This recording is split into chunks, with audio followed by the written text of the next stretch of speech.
Hello दोस्तों, स्वागत है आपका आपके अपने YouTube channel create wealth with Atul में। मैं हूं आपका दोस्त अतुल गोयल। आज हम बात करेंगे टेक्सटाइल सेक्टर से जुड़ी हुई कंपनी, रिलायंस इंडस्ट्री से जुड़ी हुई कंपनी, नाम आप समझ गए होंगे आलोक इंडस्ट्रीज का। किस लिए इस पे बात करनी है, एक बाइंग अपॉर्चुनिटी इसके अंदर बन रही है, उसके रिगार्डिंग इस पे बात करेंगे। अब कुछ लोगों का कहना है ये स्टॉक चलता नहीं है और एक रेंज के अंदर ही है। मार्केट के अंदर चाहे वो स्टॉक अपवर्ड मूवमेंट में हो उसमें भी पैसा कमाया जा सकता है, डाउनवर्ड मूवमेंट में हो उसमें भी पैसा कमाया जा सकता है, और एक रेंज के अंदर हो उसमें भी पैसा कमाया जा सकता है। और अगर हम मार्केट में है तो पैसा कमाने के लिए है, हमें कोई किसी से इमोशनल अटैचमेंट नहीं करना है कि इस शेयर से ही पैसा कमाना है और इतना ही कमाना है। यहाँ हमें मार्केट में अपॉर्चुनिटी मिलेगी, वहाँ हमें पैसा कमाना है। सबसे बड़ी बात यह है, अब तक इसके अंदर अपॉर्चुनिटी नहीं दिखाई दे रही थी पिछले कुछ दिन से, बट अब अपॉर्चुनिटी दिखाई दे रही है, तो बिल्कुल इसके अंदर पैसा बनाया जा सकता है। 15 से 20% पैसा, ये मेरा थर्ड से फोर्थ अटेम्प्ट है इसके अंदर, और मैं आपको बताऊंगा कैसे इसके अंदर पैसा कमाना है। तो एक बाइंग अपॉर्चुनिटी बिल्कुल बनकर इसके सामने आ रही है और उसको हम लेंगे।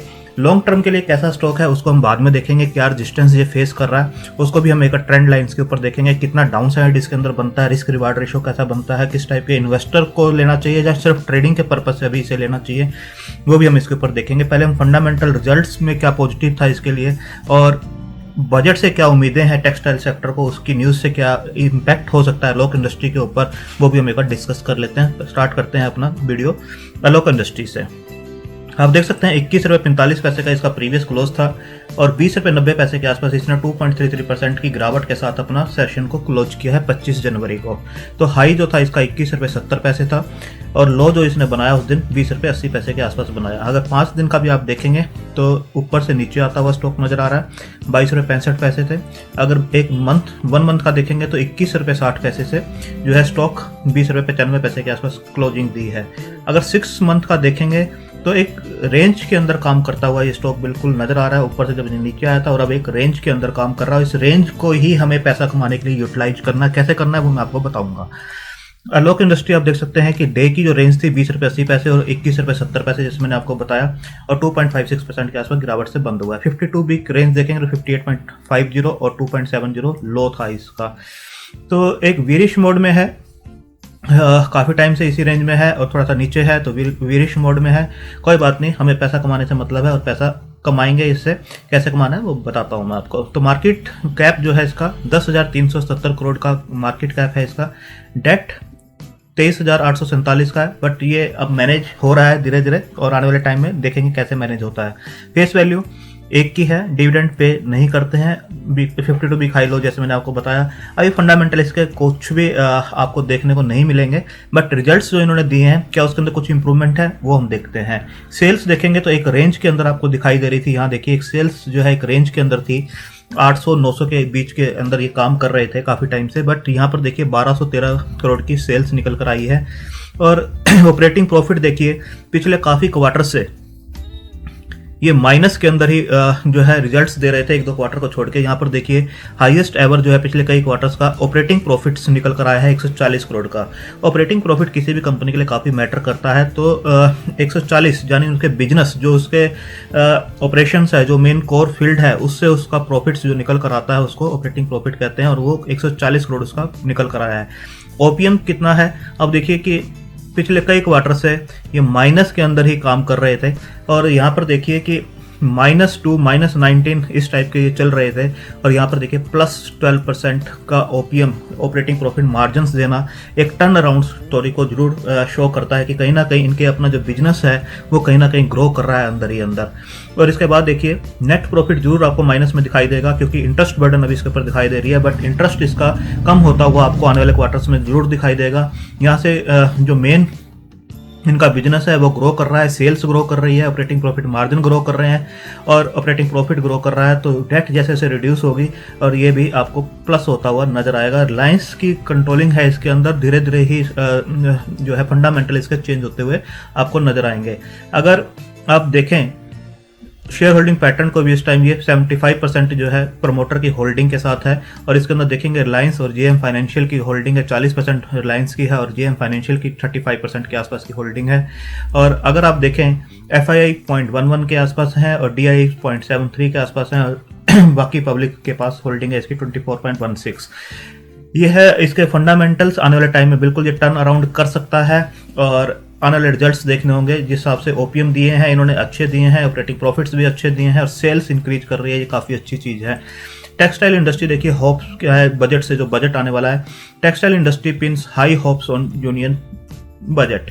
तो ये काफ़ी अच्छी चीज़ है कि कुछ भी बजट से अच्छा निकल कर आता है तो एक टेक्सटाइल इंडस्ट्री मूव करते हुए नजर आएगी और गवर्नमेंट को इसके ऊपर बिल्कुल फोकस करना ही होगा, क्योंकि काफ़ी जो रोज़गार है, एम्प्लॉयमेंट है जो टेक्सटाइल इंडस्ट्री देती है और इकोनॉमी का एक मेन पार्ट है। तो आने वाले टाइम में बिल्कुल गवर्नमेंट का फोकस जो है टेक्सटाइल इंडस्ट्री के ऊपर बिल्कुल रहेगा और बजट में कुछ ना कुछ अच्छा निकल कर इसमें आता हुआ नजर आएगा। आप देख सकते हैं textile sector wants uniform GST structure, removal of dumping duty on inputs. तो काफ़ी होप्स इसके अंदर दिखाई गई हैं। किस टाइप की होप्स हैं वो मैं आपको बता रहा हूँ।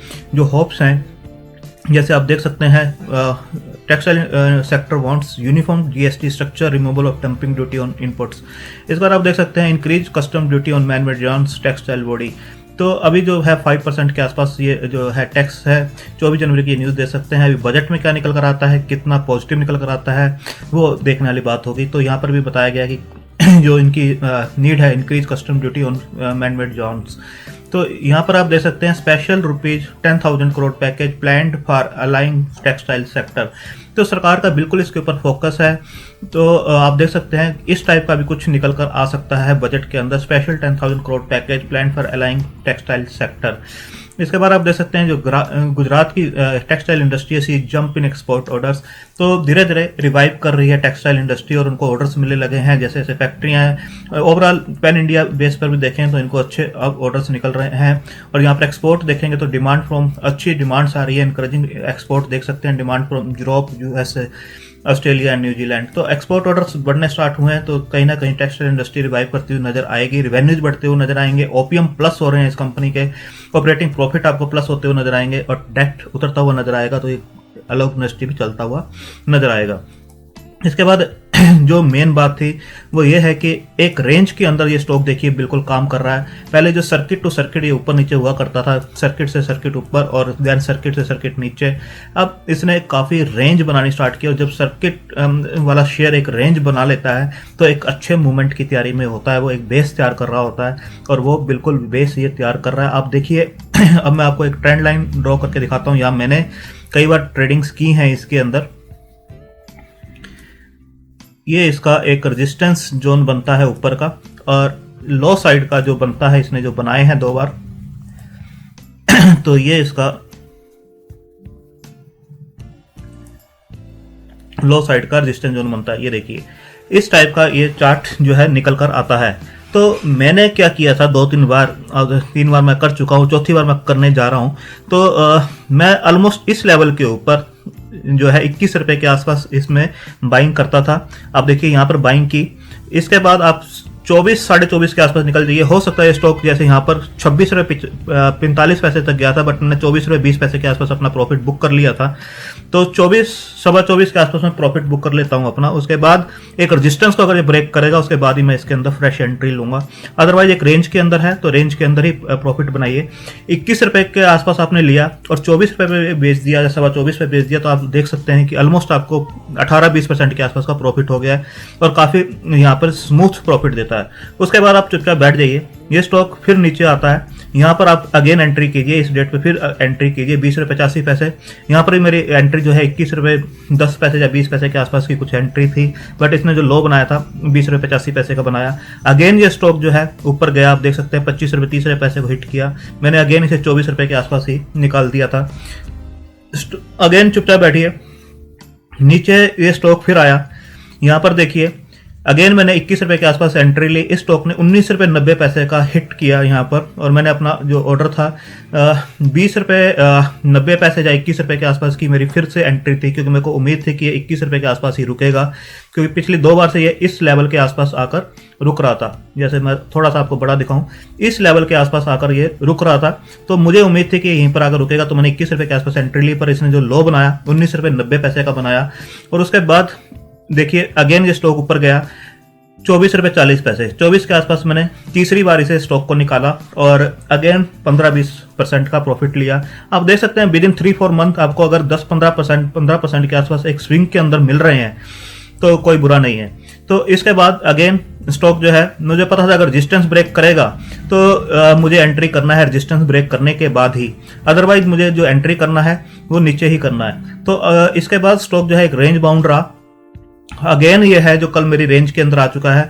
आप देख सकते हैं ₹20.90 पे इसने क्लोजिंग दी है और मेरा अब ये टारगेट है कि मैं इसके अंदर चाहे वो ₹20.90 हो, ₹20.70 हो, 60 हो, जिस लेवल पर भी ये मिलता है मेरे को, मैं इसके अंदर एंट्री लूंगा, क्योंकि मुझे पता है कि लो साइड अब इसके अंदर एक यहाँ पर एक बेस ये बना रहा है और बेस जो है इस ट्रेंड लाइन को ये फॉलो करता हुआ नजर आएगा। अगेन ये धीरे धीरे इस लाइन को फॉलो करेगा और 24 के आसपास जाएगा तो अगेन आप वहां पर उस लेवल पे निकल सकते हैं। तो डाउन साइड इसके अंदर काफी लिमिटेड नजर आती है इस लेवल के ऊपर, और अप साइड आप देख सकते हैं 10-15%। विद इन कुछ ही दिनों में आप 10-15% तो इजिली कमा सकते हैं। 10 तो मैं बता रहा हूं आपको, 20% के आसपास का टारगेट आप ले सकते हैं। बट जब ये नीचे की लाइन को ब्रेक करेगा, अगर बाय चांस हो सकता है कि मैंने लिया और इस टाइम ये नीचे की लाइन को ब्रेक कर दे, तब भी हमारे पास रिस्क बहुत ही कम है इसके अंदर क्योंकि तब ये एक दूसरी रेंज के अंदर जरूर एंटर करेगा, बट रिस्क बहुत ही कम है इस शेयर के अंदर, क्योंकि टर्न अराउंड थ्योरी है, फंडामेंटल चेंज हो रहे हैं और आने वाले टाइम में इसको अकोमुलेट करने का एक चांस मिल रहा है और ये बिल्कुल इस रेंज को कभी भी ब्रेक कर सकता है। अगर इसने इस रेंज को ब्रेक किया तो आपको ये इमीडिएटली सर्किट टू सर्किट ही चलेगा, उसके बाद तो 32-34 के लेवल भी इजीली दिखा सकता है। और मेरी पोजीशन होगी यहाँ पर, मैं निकलूंगा 24 के आसपास ही, और ये स्टॉक अगर रेजिस्टेंस लाइन को ब्रेक करता है तो मैं अगेन अपनी क्लोजिंग बेस पे अगर रेजिस्टेंस को ब्रेक कर देता है तो मैं अगेन अपनी एंट्री ले लूंगा और एंट्री लेने के बाद मैं निकलूंगा इसके अंदर काफी ऊपर के लेवल्स पे। तो आप भी इसके अंदर स्विंग ट्रेडिंग कर सकते हैं। अपने जो फाइनेंशियल एडवाइजर्स हैं उनसे एक बार डिस्कस कीजिए, अपनी रिस्क टेकिंग कैपेसिटी और होल्डिंग कैपेसिटी के हिसाब से ही और अपनी स्टडीज के हिसाब से बिल्कुल इसके अंदर आप एंट्री कर सकते हैं जैसे मैंने एंट्री की है। जरूरी नहीं है स्टॉक को आपको लंबे टाइम तक रखना है, किसी किसी स्टॉक को आप रेंज बाउंड के अंदर भी अच्छा पैसा कमा सकते हैं और किसी किसी स्टॉक को लॉन्ग टर्म के लिए रख सकते हैं।